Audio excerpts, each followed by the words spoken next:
রাষ্ট্রপতির অভিযোগ খারিজ বিশেষ উদ্দেশ্য নিয়ে এসেছিলেন বললেন মেয়র গৌতম দেব। শিলিগুড়ির গোসাইপুরে রাষ্ট্রপতি দ্রৌপদী মুর্মুর অনুষ্ঠানে রাজ্য প্রশাসনের বিরুদ্ধে ওঠা অভিযোগকে সম্পূর্ণ ভিত্তিহীন বলে দাবি করলেন শিলিগুড়ির মেয়র গৌতম দেব। শনিবার বিকেলে পিডব্লিউডি ইন্সপেকশন বাংলোতে সাংবাদিক বৈঠক করেই মন্তব্য করেন তিনি। এদিন বৈঠকে উপস্থিত ছিলেন মহকুমা পরিষদের সভাধিপতি অরুণ ঘোষ।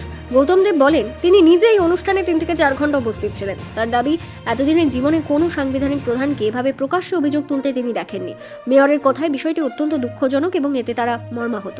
রাষ্ট্রপতির অভিযোগ প্রসঙ্গে গৌতম দেব জানান, অনুষ্ঠানটি রাজ্য সরকারের উদ্যোগে আয়োজিত হয়নি। এটি একটি বেসরকারি সংস্থার উদ্যোগে আয়োজিত অনুষ্ঠান ছিল এবং সেই সংস্থার ওপরই মূল দায়িত্ব ছিল মানুষের উপস্থিতি নিশ্চিত করার। তিনি আরও বলেন, রাষ্ট্রপতি ভবনের তরফ থেকেই অনুষ্ঠানস্থল চূড়ান্ত করা হয়েছিল। জেলা প্রশাসন 4 মার্চ রাষ্ট্রপতি ভবনে চিঠি পাঠায় এবং পরে বিমানবন্দর কর্তৃপক্ষ 6 মার্চ ওই স্থানের অনুমোদন দেয়। ফলে অনুষ্ঠানস্থল নির্ধারণে রাজ্য সরকারের কোনো ভূমিকা ছিল না বলেই দাবি করেন মেয়র। মেয়র আরও বলেন, রাষ্ট্রপতি ভবন থেকে যে কর্মসূচির তালিকা পাঠানো হয়েছিল সেখানে মুখ্যমন্ত্রী বা রাজ্যের কোনো মন্ত্রীর নাম ছিল না। তাই এটি সরকারি অনুষ্ঠান না হওয়ায় মুখ্যমন্ত্রীর উপস্থিতি বাধ্যতামূলক ছিল না। তার দাবি, ভোটের আগে বিশেষ উদ্দেশ্য নিয়ে এই বিষয়টি নিয়ে বিতর্ক তৈরি করা হচ্ছে। প্রথমে বলি যে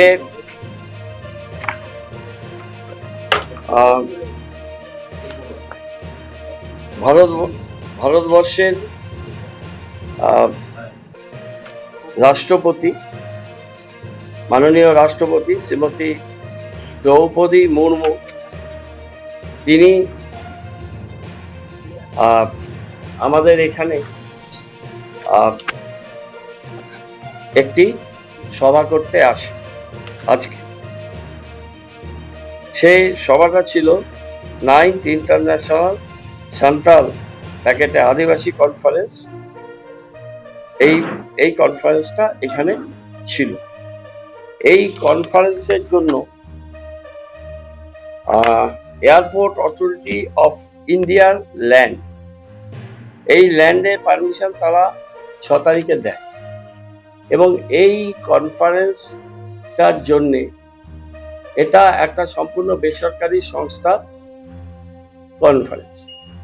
সেই কনফারেন্সের জন্য দিল্লি থেকে রাষ্ট্রপতি ভবনের অফিসাররা তারা আসেন, তারা জায়গা দেখেন, জায়গা দেখে সেই জায়গা এয়ারপোর্ট অথরিটি অফ ইন্ডিয়ার জায়গা, সেই জায়গা তারা চুজ করে এবং 2 দিন আগে এয়ারপোর্ট অথরিটি অফ ইন্ডিয়ার ওই জায়গাতে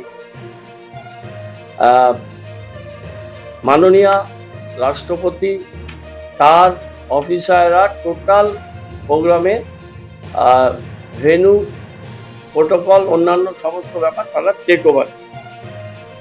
এবার আমাদের জেলা প্রশাসন থেকে 4/3/2026 একটা চিঠি পাঠানো হয়। সেই চিঠিটা আমরা এখানকার ডিস্ট্রিক্ট ম্যাজিস্ট্রেট এখান থেকে পাঠায় আমাদের ওএসডি আন্ডার সেক্রেটারি এবং তিনি protocol and tour officer, president secretariat, রাষ্ট্রপতি ভবন, নিউ দিল্লিতে 4 তারিখে চিঠিটা পাঠিয়ে। তখন ছিল 6 আর 7 2 দিনের প্রোগ্রাম। চিঠিটা হচ্ছে, visit of the honourable president of India to West Bengal for 6th and 7th। আচ্ছা, এই চিঠিটা কি লেখা হয়েছিল? Urgent attention regarding lack of perceived lack of preparation for the 9th International Santal within bracket Adivasi Conference scheduled on 7th March 2026 at Gosaipur, Siliguri. Enclosed with find herewith the letter from Sub-Divisional Officer Siliguri, communicated by number 69/CN dated 4/3/2026 on the above subject. Similar feedback has been received from the police authorities also. It is requested to kindly review with the organizers of the program such that preparations and arrangements befitting of Honorable President may be ensured by the organizer. In case it appears that they are not in a position to put up a proper program, then the viability of holding the program may be reviewed. This may kindly be taken up with the office of the Honorable President of India. This is for your kind information and necessary action. এই চিঠিটা district magistrate পাঠিয়ে দেন আমাদের গভর্নমেন্টে OSD under secretary, এবং উনি protocol and tour officer তাকে 4 তারিখে পাঠিয়ে দেন যে প্রোগ্রামটা প্রপারলি অ্যারেঞ্জমেন্ট হয়েছে কিনা সেটা ইনশিওর করা হোক অর্গানাইজারদের কাছ থেকে, এবং প্রোগ্রামের ভাইবিলিটি নিয়ে এই প্রোগ্রাম হোল্ডিং করার আগে এটা রিভিউ করা হোক।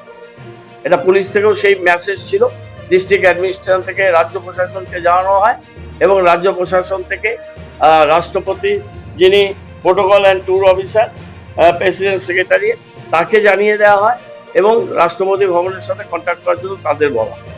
এই প্রোগ্রামটা নাইজার স্টেটের প্রোগ্রাম, একটা সম্পূর্ণ বেসরকারি 9th ইন্টারন্যাশনাল সাঁওতাল আদিবাসী সম্মেলন, সেটা তারা অর্গানাইজ করেছে, এবং রাষ্ট্রপতি ভবনের সাথে যোগাযোগ করে রাষ্ট্রপতি ভবনে তাদের যে প্রোটোকল ট্যুর অফিসার এবং অন্যান্যরা তারা এয়ারপোর্ট অথরিটি অফ ইন্ডিয়া জায়গা তাও পারমিশন নিয়েছে 6 তারিখে। পারমিশন তারা নিয়ে সেখানে ইনফ্রাস্ট্রাকচার তারাই তৈরি করেছে। আর স্ক্রিপ্টেড না হলে কি রাষ্ট্রপতি তো পৌঁছাতে পর্যন্ত সময় পাননি দিল্লিতে, তার আগে এখানে বসে প্রেস করে দিয়েছে। এটা কি আমার বলার কোনো দরকার আছে? 2 2 তো 4ই হবে না, সেটা তো একেবারে ক্রিস্টাল ক্লিয়ার, জলের মতো পরিষ্কার, সেটা তো মানুষ দেখতে পাচ্ছে, সবাই দেখতে পেয়েছেন। আজকে যা হয়েছে চিত্রনাট্য অনুযায়ী নাটক, সেটা সবার চোখের সামনে হয়েছে। আমি জানি না ভারতীয় গণতন্ত্রে মহামহিম রাষ্ট্রপতিকে নিয়ে অতীতে এই ধরনের একটা রাস্তায় নাটক কোনোদিন হয়েছে কি, কিন্তু বাংলার নির্বাচনে বেদম হারার ভয়ে বাধ্য হয়ে বিজেপিকে এই রাস্তা নিতে হয়েছে। সাংবিধানিক প্রধান দেশের রাষ্ট্রপতিকে এই জায়গাতে নামাতে হয়েছে, আর রাষ্ট্রপতিও তার পদের গরিমা, তার পদের পবিত্রতা, তার যে constitutional sanctity of the highest post of the Indian democracy, তিনি সেই বিষয়টা ভুলে গিয়ে তিনি এই ধরনের ওয়াইল্ড ডেলিগেশন করেছেন just for the sake of election. This is very unbecoming and unfortunate. ওরা জায়গা ঠিক করেছে, রাজ্য সরকারের থেকে জানানো হয়েছে যে প্রপারলি বিফিটিং ম্যানারে প্রোগ্রামটা হচ্ছে না, রিভিউ করো, তারপরেও ওরা ওখানে প্রোগ্রাম করেছে, প্রোগ্রাম ফাইনাল করে পাঠিয়ে দিয়েছে। ব্যাস আছে কোথায়, এটা কোথায়, এক সেকেন্ড কমিউনিকেশন দেখাতে হবে। ও ভেন্যু ঠিক করেছে, এটা রাজ্য সরকার ঠিক করেনি, ভেন্যু ঠিক করেছে রাষ্ট্রপতি ভবনের লোকেরা, কনফার্ম করেছে অর্গানাইজাররা ঠিক করেছে। এটা সাথে রাজ্য সরকারের কোনো ব্যাপার নেই, রাজ্য সরকার কমিউনিকেশন করেছে, এখানে প্রপারলি হোল্ডিং করতে পারছে না। মুখ্যমন্ত্রীর এখানে আসার কোনো কথা না, মুখ্যমন্ত্রী আমন্ত্রিত এখানে ছিল কি আমি যত জানি ছিল না, এটা সেইটা নিয়ে আমি বিতর্কে যাচ্ছি। আমন্ত্রিত থাকলেও সব জায়গায় মুখ্যমন্ত্রী আমন্ত্রিত নাও যেতে পারে, সরকারি প্রোগ্রাম না, সরকারি প্রোটোকলের ব্যাপার না, এবং কনফার্ম করে দেওয়া হয়েছে। এর আগেও অনেকবার রাষ্ট্রপতিজি এখানে এসছেন, সেখানে মুখ্যমন্ত্রী ছিলেন না, সুতরাং এখানে কোনো রুল বুকে লেখা নেই, কোনো কম্পালসারি বাধ্যবাধকতা নেই যে মুখ্যমন্ত্রীকে এয়ারপোর্টে যেতে। ঠিক আছে। শিলিগুড়ি থেকে প্রিয়াংশু চক্রবর্তীর রিপোর্ট, বিগ নিউজ বাংলা।